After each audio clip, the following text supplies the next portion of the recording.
സന്തതികൾ അബ്രഹാം കെത്തൂറ എന്നു പേരായ ഒരു സ്ത്രീയെ വിവാഹം ചെയ്തു. അവളിൽ അവന് സിമ്രാൻ, യോക്ഷാൻ, ബെദാൻ, മിദിയാൻ, ഇഷ്ബാക്ക്, യൂവാഹ് എന്നിവർ ജനിച്ചു. യോഷ്കാന് ഷെബായും ദദാനും ജനിച്ചു. ദദാൻ്റെ മക്കളാണ് അഷൂറിയും തെത്തുഷിയും ലവൂമിയും എന്നിവർ. മിദിയാൻ്റെ മക്കൾ ഏഫ, ഏഫർ, ഹനോക്ക്, അബീദ, എൽദ എന്നിവരാണ്.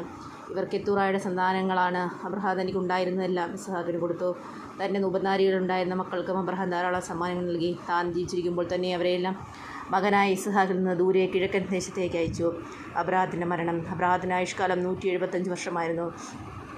തൻ്റെ വർഷങ്ങൾ പൂർത്തിയായപ്പോൾ തികഞ്ഞ വാർദ്ധക്യത്തിൽ അബ്രഹാം അന്ത്യശ്വാസം വലിക്കുകയും തൻ്റെ ജനത്തോട് ചേരുകയും ചെയ്തു. മക്കളായ ഇസ്ഹാക്കും ഇസ്മായിലും മാമ്രയുടെ അതിർവശത്തും സോഹാർ എന്ന ഹിത്യൻ്റെ മകനായ എഫ്രോണിൻ്റെ വകയായിരുന്ന മക്പെല ഗുഹയിൽ അവനെ അടക്കി.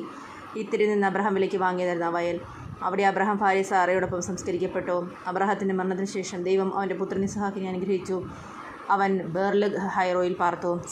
ഇസ്മായിലിൻ്റെ സന്തതികൾ.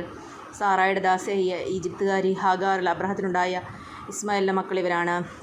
ജനനക്രമമനുസരിച്ച് ഇസ്മായിലിൻ്റെ മക്കളുടെ പേരുവരാം. ഇസ്മായിലിൻ്റെ കടിഞ്ഞൂൽ പുത്രൻ നെബായോത്ത്, തുടർന്ന് Kedar, Abdel, Mibsam, Mishma, ദൂമ, മസ്സ, Hadad, തേമ, യത്തു, നഫീഷ്, കേദമ ഇവരാണ് ഇസ്മായിലിൻ്റെ പുത്രന്മാർ. ഗ്രാമങ്ങളും ആസ്ഥാനങ്ങളും അനുസരിച്ച് അവരുടെ വംശത്തിലെ 12 പ്രഭുക്കന്മാരുടെ പേരുകളാണിവ.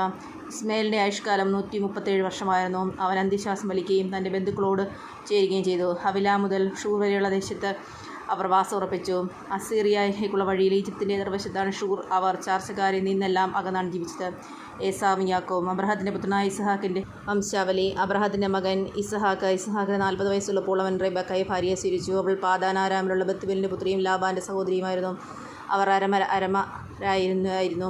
ഇസ്ഹാക്ക് തൻ്റെ വന്ധ്യയായ ഭാര്യയ്ക്ക് വേണ്ടി കർത്താവിനോട് പ്രാർത്ഥിച്ചു.